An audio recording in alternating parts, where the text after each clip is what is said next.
Right, so let's go through all the helmet setup that I use.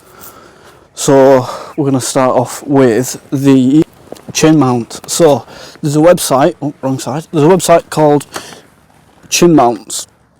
I found out about them on Instagram, but they do chin mounts for dedicated helmets, so it fits perfectly. So you're going to need one of them.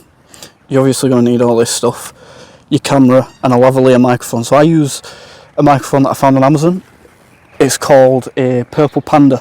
I think it was like 20 quid or something, so it's not expensive. I'll link all these things in the description when I'm uploading it, but it's all fairly cheap apart from the camera and the fucking helmet, really, isn't it?